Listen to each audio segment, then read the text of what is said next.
tash i do me bo. Një komunitet titullar dhe tjerët me qenë, mi ashtrat dorën, mi jap drejtat, aja ko ka kalu.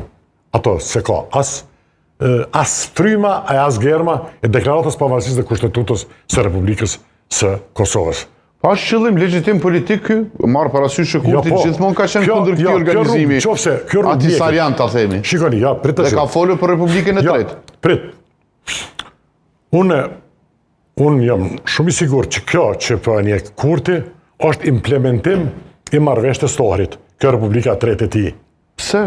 Sepse marrëveshja e Ohrit ka para pa federalizimin e Kosovës, fillimisht përmes regionalizimit, një autonomie që është vetë menaxhim, që do thotë ju e dini, është s'ka do pigojës ta. Shkon nëpërmjet asociacionit të komunave. S'ka do pigojës së ti.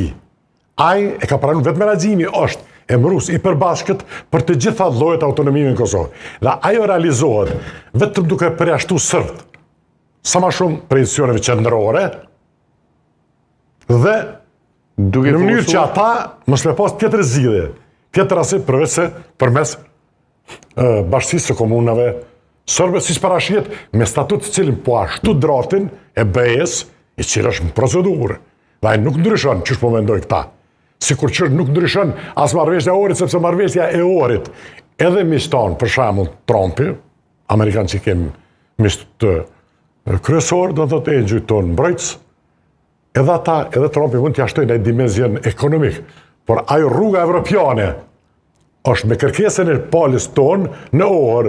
Zoti Kurti ka pranu që ajo me qenë pikë referi. Dhe jo sheni bislimi. Dhe çka lidhet kjo me Republikën e Tretë, vetë menaxhimi? Vetë menaxhimi lidhet me federalizu Kosovë, me kriju, do thotë, kur ti përjashtoj sërpe këtë institucione qendrore, do thotë fue.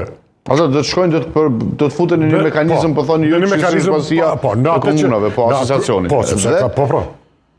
Dhe kjo i ndihmon, po thoni kujt? Absolut, federalizimit Kosovës në tardhmen një herë e bën një lloj autonomie, një regionalizim, e prish karakterin unik shtetit Kosovës, që është me kushtetutë dhe me planin Ahtisarit dhe me qëllimet. Po në merrni kështu me lib Dvellerit, pa i tregon thot pola kosovare, sot që këta po shesin nacionalizëm ekstrem. Po lejon mëri ka afru më shumë se Ahtisari komunitetit sërbë dhe komunitetit tjera. Ata i kanal ka thonë, mjafton qëto, që kanë posë, sepse ata kanë posë fri që mund të blokimi. Dhe s'ka drejt vetës me Ahtisari dhe me këto.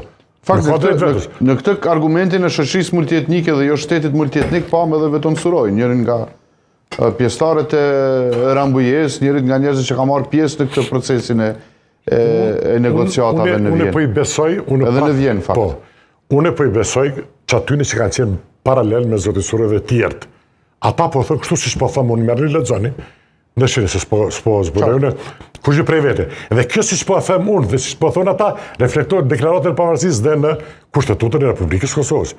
Thotë kushtet 3 kushtet Republika Kosovës është janistë e përshkruan thotë shteti shqiptarëve, romëve e tjerëve që i përshkruan i vetmi vend ku i përshkruan komunitetet dhe në kontekstin e barazisë para ligjit dhe mos diskriminimit, jo të përkufizimi i shtetit dhe sovraniteti. Është i qartë si loti.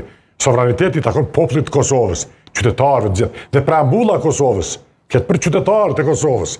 Njëti ki edhe deklaratën e pavarësisë, ke njëti. Asnjë dallim nuk ka sa i përket konceptit të shtetit. Dhe në qoftë se thu, ti jep shoqëri, nëse thu jep shoqëri për multietnike, do të thotë ato komunitete janë patate